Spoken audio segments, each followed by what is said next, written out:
So, you are the enemy.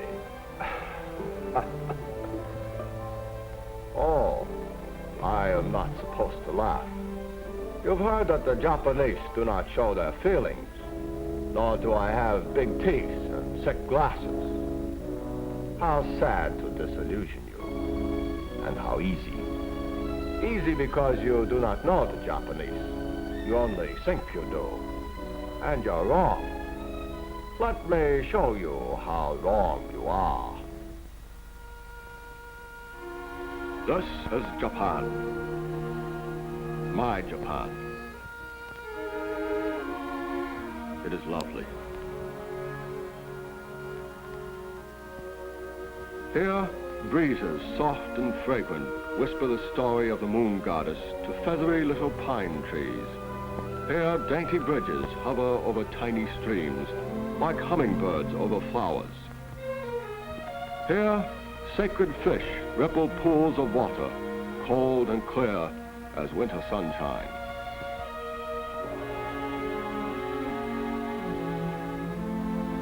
Here too stands Fujiyama, the holy mountain, reaching down to the boiling center of the earth and soaring up to touch the stars, commanding us to fulfill our certain destiny to rule.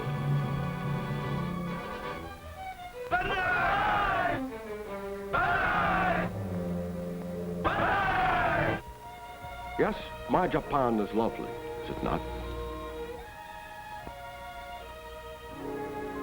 This too is my Japan, the frame around the picture, the hard backbone of the graceful bamboo tree, flimsy buildings made of paper and wood, one vast torch waiting to burn at the drop of an incendiary. Look again. Neither fire nor earthquake can level our cities. You are finding that out, are you not? None of your bombings particularly impress us. London was bombed. Did England die? Tokyo, Osaka, Yokohama, drop your bombs. You cannot destroy Japan by turning cities into blackened rubble, by wiping out a few inexpensive lives. You are finding that out too, are you not?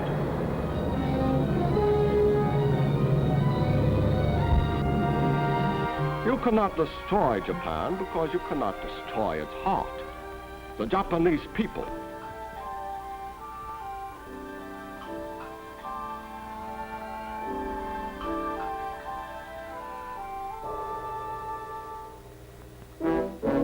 You say you can, and the methods oppose amuse us. You say you can destroy us by starving us out. You forget that we're not like you. We have no soft bellies crying for beefsteaks and butter and candy. We live well on simple food, easy to get. Starve us? It is easier to starve a fish in the ocean. You say you can destroy us by making sacrifices. How we suffer when you do not have a full tank of gasoline. How devastated we are at the sight of you jammed into pleasure trains. How we tremble when you have to wait to get into movies, restaurants, nightclubs. Sacrifices?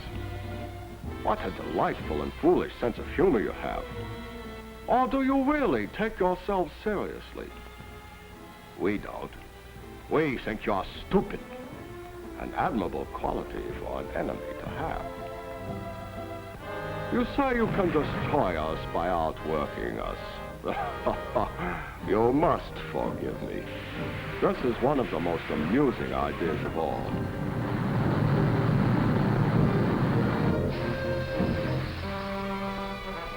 You have not met our workers, have you? Meet them now and see why I laugh. They work long hours than you do, twice as long quite often. Why not? They are not working clock. They are working to win the war. They do not make as much money as you do. Well, they are not working to make money. They are working to win war. They work every day of every week. Is this so strange? They are not working to get days off. They are working to win the war. And they stand for hours in long lines to buy these Japanese war bonds. Turn them in later. Again, you show your stupidity by assuming that we are like you. We hold our bonds to win the war. You say you can destroy us by outfighting us. You cannot. You cannot outfight us because the path ahead of you lies straight up the steep and rocky mountain of Japan, and it is slippery with blood. Your blood. You are a nation of bargain hunters.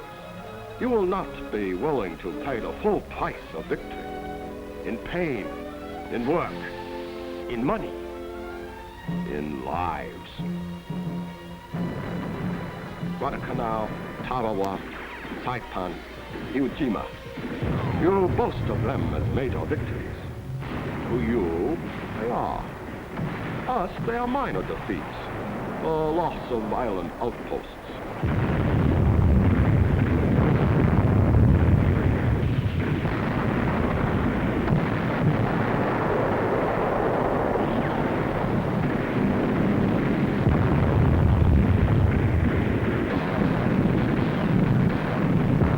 Americans are fond of saying, look at the score. Very well, look at it. You sent your finest troops against these outposts. They died by the thousands. Here they are, massacred, slaughtered.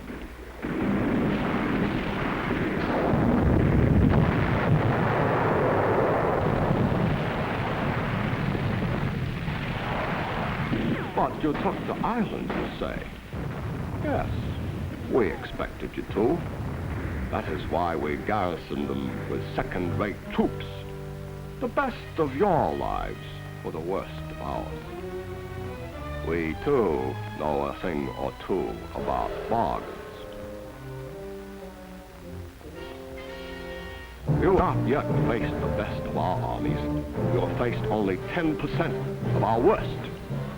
Our first-line fighters, millions of them, wait for you on battlegrounds of our own choosing. Wait across vast waters which thin out your supply lines and weaken your fighting strengths before you even reach. They wait in Japan, in China, in Burma, and all the other half of the world. Our half. And they laugh at you because you are so wrong about them. They have reached full strength, you say, and there are no more replacements. Listen well. More men, many more, enter our armies every day, month in and month out, than we lose in casualties. They are ignorant little savages, you say. Ignorant? 90% of our armies can read and write. Can you say the same for your own? Little, whole divisions of our first-line fighters, our real armies, are big men, the kind you describe as six-footers. Savages? No, merely realists who face facts. It is a fact that the strong rule the weak, so we rule the weak. It is a fact that the strong remain strong only if they exercise their strength. So, we exercise our strength. It is a fact that the lower the birth rate among the weak, the less potential danger for us in the future. So, we control the birth rate. It is a fact that prisoners taken become a liability after they are drained dry of useful information. So we either transform the liability into an asset, labor for our rice fields and factories, or we write off the liability completely.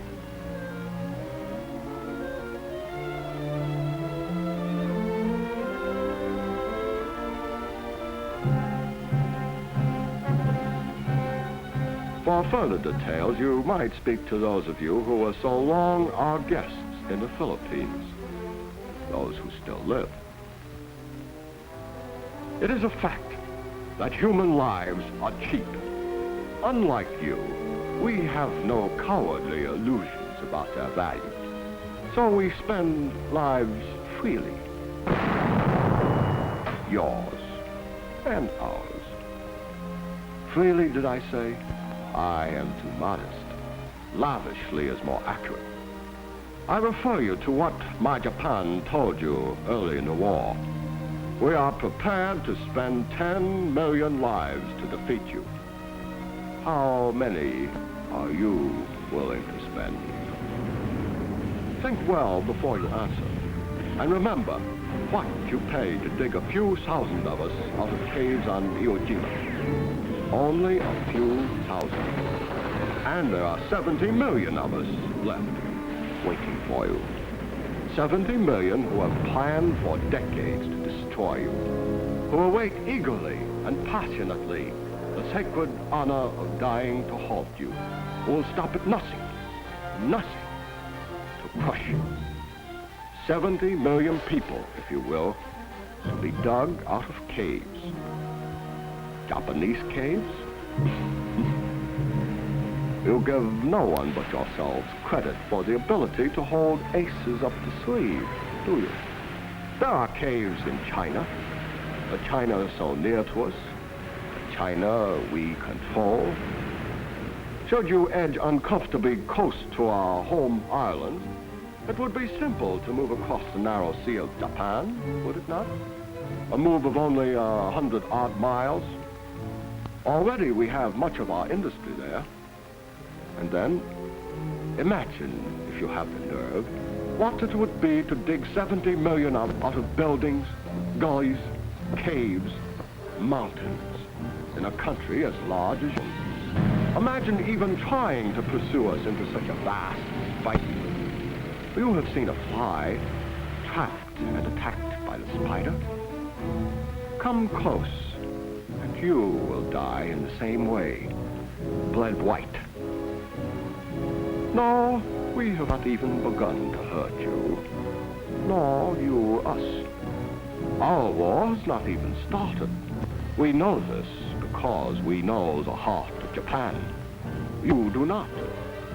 We are not Germany, a walnut. We are Japan.